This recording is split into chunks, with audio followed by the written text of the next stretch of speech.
Sabi po dito mga kababayan, sa nakita po nating balita galing po sa News 5, lumabas ng bansa. Iginet na National Bureau of Investigation NBI, Director Melvin Matibag na bumiyahe papuntang Hong Kong sa magkabilang flight sina First District Representative Leandro Libiste at ang ina nitong si Senator Loren Legarda noong August 2. Magkaiba po ang flight via Hong Kong pero ang final destination is France. Saad ni Matibag sa Ted Pailon at DJ Chacha ng True FM mga kababayan. Sabi pa dito, anya, naunang pagbiyahe ng mag-ina bago inilabas ang sabpina laban kay Libiste noong August 3 mga kababayan.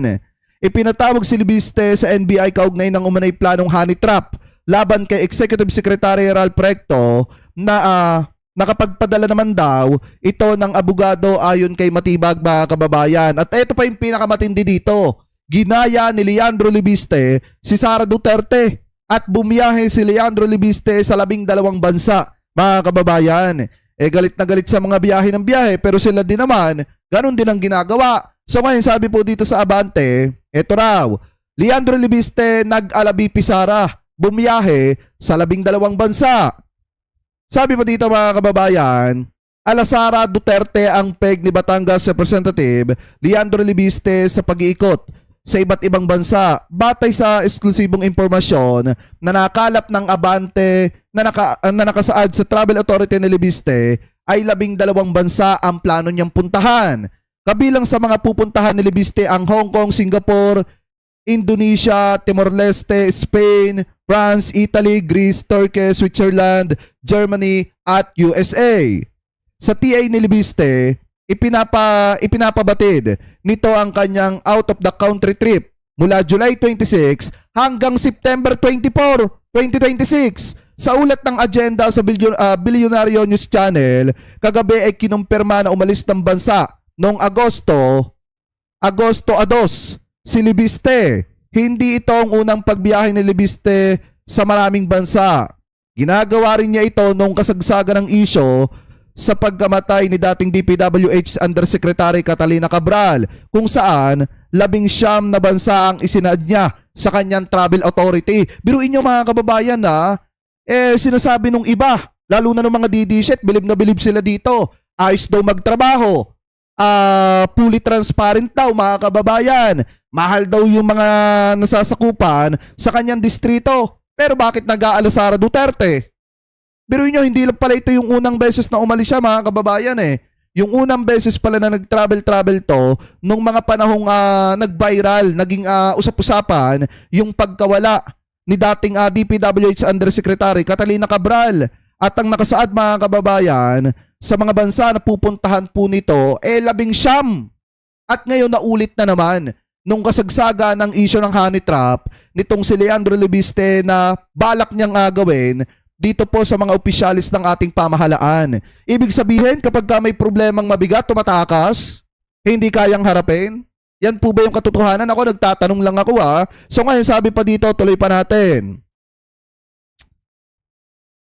Sabi pa dito mga kababayan, dahil dito hirit ng source na mistulang ginagaya na ni Libiste si Vice President Sara Duterte sa madalas na pagbabiyahe palabas ng bansa. Magugunit ang naging issue kay Duterte ang mga madalas na paglabas ng bansa at kung gobyerno o personal niyang pera ang ginagasto sa bawat biyahe. Kabilang sa latest na listahan na mga pupuntahang bansa ni Sara ang Germany, Qatar, Northern Ireland, United Kingdom at the Northern Lands kung saan naman nakakulong ang kanyang amang si dating Pangulong Rodrigo Duterte. So ibig sabihin mga kababayan, ito at least ngayon lumalabas na yung mga kulay ng mga taong ito at nakikita nyo kung ito pa ba ay mapapakinabangan ng taong bayan pagdating ng 2028 mga kababayan at sa mga susunod na henerasyon o kung magiging pabigat lang sa ating bansa kasi nga sobra mag-aksaya ng pera ng mamamayang Pilipino. Diba? Biruin nyo, 12 bansa Ganyan na ba ngayon kapag may problema, tumatakas? Hindi. Ito, sabi pa dito, sabi na kinakong Libiste at ex-secretary Paras inilipat ng NBI sa August 11 kasi nga hindi daw umattend. Sumipot sa patawag ng National Bureau of Investigation, National Capital Region si Batangas 1st District Representative Leandro Leviste na naka-schedule kahapon. Ito ay may kaugnayan sa umunig tangkang honey trap at character assassination laban kay Executive Secretary Ralph Recto. Isa si Representative Leviste sa itinuturong may pakana umano nito. Imbes na dumalo ng personal, nagpadala ang kampo ng mambabatas ng sulat sa NBI-NCR at tumihiling na makahingi ng kopya ng ginawang investigasyon sa kaso. Subalit hindi ito pinagbigyan ng NBI. Mayroon po tayong batas dyan na talagang pagka ang isang dokumento ay subject po ng present investigation, investigation, hindi po pwedeng i-share yan. Kasi makukompromise yung investigation, plus yung mga persons or personalities involved, baka makompromise din. Tama. Samantala, nauna nang sumulat ng abogado ni former Presidential Advisor on Political Affairs Secretary Jing Paras para hilingin na i-reschedule sa susunod na linggo ang appearance nito sa NBI. Ito yung mga mayayabang magsalita dati. Ngayon, kanya-kanyang tago. At upang personal Diba? ang patugon ng dalawa sa patawag ng NBI, inireset ang kanilang schedule ng pagharap sa tanggapan sa darating na August 11. Paglilinaw ng NBI, parte lamang ng due process ang pagpapatawag kina Congressman Leviste at Paras. For every investigation, kung may mabanggit yung mga witnesses, this is part of due process, di ba? Tama. Due process, ibig sabihin, yung mga taong na-mention, they deserve to explain their side. Doon lang po tayo, due process lang. Wala po tayong inaakusahan pa ng kung anong pagkakamali o krimen o ano. Just to invite them to explain their side. Due process, that's the principle of due process.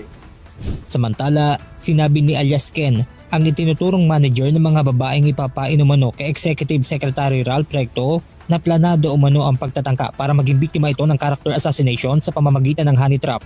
Hindi ko nga tinitake it na seryoso to kasi unang-unang laki ng taong ika-characterize mo. Pangalawa, anong ilalatag na tinibag? Sino-sino yung mga girls na kailangan mag-play doon sa plano na gano'n.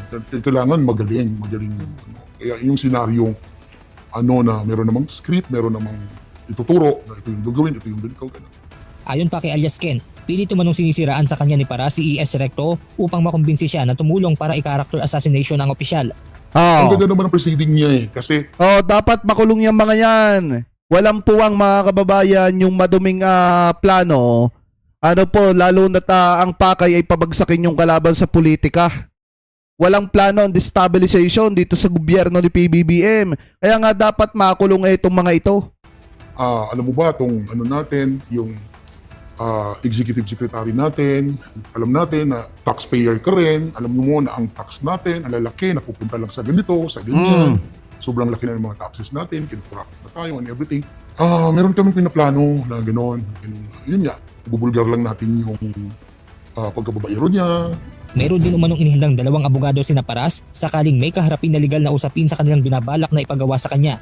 Kailangan sigurong may lawyer kasi para mas safety yung mga statement saka yung mga story na kailangan gampanan. Humingi naman ng paumanhin si alias Ken kay Executive Secretary Recto at iginiit na biktima lamang rin umano siya sa nangyari. KES, I'm sorry at nabiktima lang po ako dahil nagmukha akong pera. Sorry po. Yun lang po. Sana mamit kita soon at pag-sorry ako ng personal sa'yo. Ang message ko kay Jing Paras, pinahamak mo ang buhay ko. Benedict Samson, UNTV News and Rescue. Diyos ang aming sandigan, serbisyo publiko ang aming pinahahalagahan. Yan mga kababayan kita nyo, no show si Leandro Leviste kasi nga umalis na agad ng bansa. Po siguro natakot humarap kay NBI Director Melvin Matibag dahil kung matatandaan nyo, di ba, ipinost ni Leviste yung chat ni NBI Director Melvin Matibag ng pagbati sa kanya. Tapos kung ano mga sinabi niya, na kesyo hindi daw siya galit dahil napagutusan lamang daw. Etong si NBI Director Melvin Matibag, pinapatawad niya na daw, pero hindi naman niya kayang harapin sa personal. Mas pinili niya pa mga kababayan, lumabas ng bansa, pati yung kanyang yung kanyang nanay. 'Di ba? Kaya pala hindi natin nakita ng 3 days mga kababayan doon po sa impeachment trial ni Sara Duterte kasi nasa ibang bansa na din mga kababayan. Lumabas na din po ng bansa. Buhat nung pumutok yung issue, ng plunder case na posibleng kaharapin nitong magnanay. Pero ayon naman po kay Senator Rapi Tulfo, to be fair, mga kababayan, ito daw pong si Senator Legarda nagpaalam daw po mag-medical leave bago daw po umalis ng bansa. Ito, play natin. Umalis ng bansa according to NBI Director. Nagpaalam ho yata naman may leave of absence po si Senadora Loren in fairness to her. Medical leave po. Kausap po namin ni SP, yung aming executive secretary. Sabi naman na nag-file po ng leave si Senadora Loren. For when? Medical leave. Travel Authority. When, sir? May Travel Authority. August, I believe, August 2 yata. 3 to 5. August 3 to 5. For how long? Ah. Kaya nga po, nung hearing po nung Juan, wala po siya. Absent po siya. Pero pabalik na siguro siya next week. Hopefully po. Balik po. But the medical, sorry kung... Wala naman nung binanggit so anong klase, basta sinabi lang po medical leave. Ito pa yung iba mga kababayan about kay Loren Legarda. Kasi napakatindi nung timing. Napakatindi nung timing ng paglabas nila ng bansa buhat nung pumutok nga yung honey trap na yan. Buhat nung pumutok nga mga kababayan yung plunder case na posibleng kaharapin ng magnanay. Biglang lumabas po sila ng bansa. Kaya hindi may iwasan na yung mga kababayan Pilipino po natin ay mag-isip ng hindi maganda patungkol dito. NBI Director Melvin Matibag said Senator Loren Legarda and her son Batangas 1st District Representative Leandro Leviste have left for France. Mobile journalist Merimon Reyes with the details.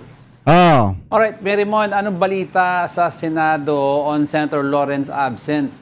The reason why I'm asking also this is, was this an official trip or tila hindi talaga nagpaalam?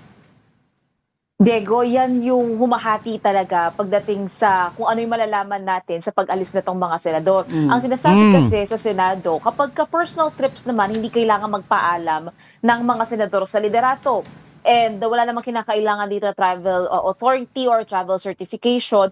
Pwera na lamang kung business or official trip ito. Pero ang nasabi kanina ni Senate President Sherwin Gatchalian, wala raw siyang information tungkol dito sa foreign trip ni Senator Loren Legarda, Congressman Leandro Leviste, na sinasabi ni Director Matibag, parehong papuntang France pero via Hong Kong and they're on different or separate flights. Ang sabi pa ni SP, pagka personal trip nga raw, hindi raw kailangan ng travel authority galing sa Senado. And ito yung tinanong din natin sa opisina ni Senator Loren Legarda nitong Wednesday na ang sinabi nung time na yon ay on leave itong si Senator Legarda. Meanwhile, sabi din naman ni Senate Secretary Ray Bantug, noong August 3 nga raw itong opisina ni Senator Loren Legarda nagpadala ng letter informing the Office of the Secretary that Senator Loren Legarda will be on medical leave from 3 to 5 of August 2026. And kanina rin sa isang ambush interview kay Senator Erwin Tulfo doon sa Office of the Ombudsman, nabanggit niya nga rin na on medical leave daw ang rason ng pagka-absent ng senadora sa impeachment trial nitong linggong ito, pati Ang tanong mga kababayan, kailan babalik kung lumabas ng bansa? Hindi naman pwede na 3 days ka lang doon sa ibang bansa tapos babalik ka na agad.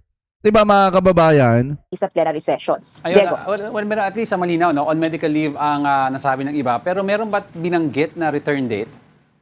Walang binanggit. Walang binanggit na anong specific medical concern or issue ang kailangan tutukan o bigyan ng oras ng senadora sa ibang bansa. Wala ring sinabing kung kailan siya babalik. Pero doon sa linya kasi, August 3 to 5. So, ang nasabi ni Senator Tulfo, she's expected to return din anytime soon. Pero again, walang nabanggit and wala pang ibang response ang opisina ng senadora sa ating mga pagtatanong. Well, before we move on to our next topic, we were talking about Senator Legarda. How about kay Congressman Leandro Leviste? Ano yung naka-file sa kanya or anong alam nila kung ba't siya lumabas din? Is he just going with his mom?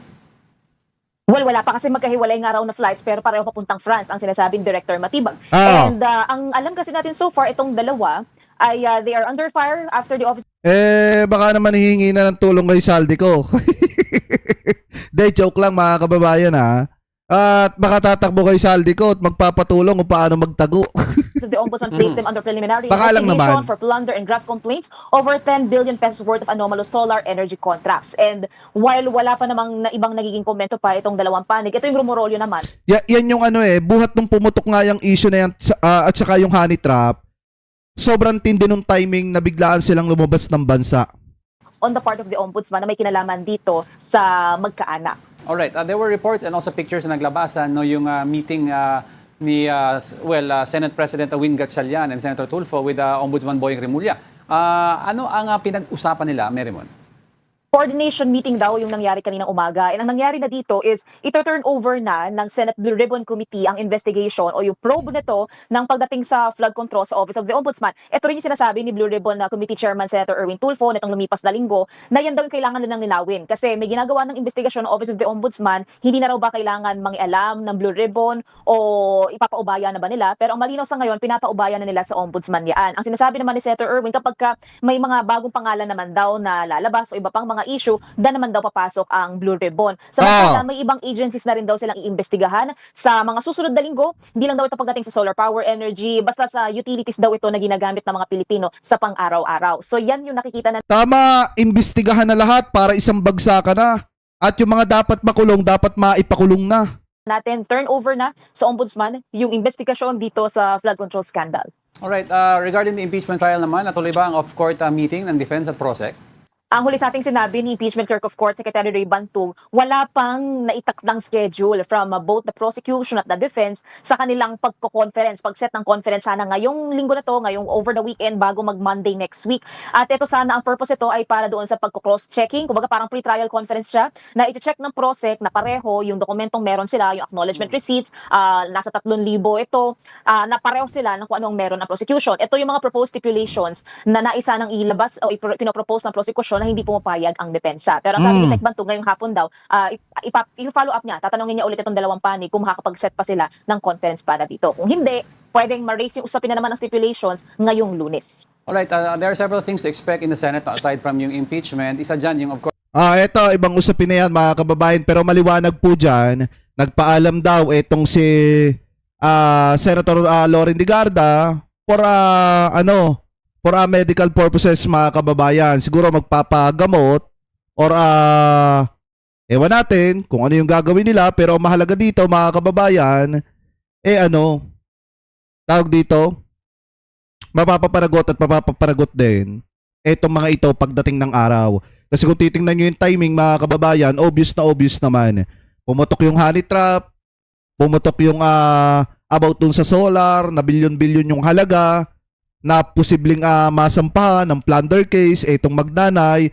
Tapos nung sobrang tindit, sobrang init nung issue, bigla silang umalis ng Pilipinas mga kababayan. Siguro para talikuran, pansamantala, takasan pansamantala, yung ingay ng pananagutan mga kababayan nitong Magnanay dito po sa ating bansa. Ano po? So kung kayo po ang tatanungin, ano po masasabi nyo, hingil po sa usapin na yan. Comment below na lamang po ha mga kababayan kung ano po ang comment at opinion po ninyo. Hingil po dyan.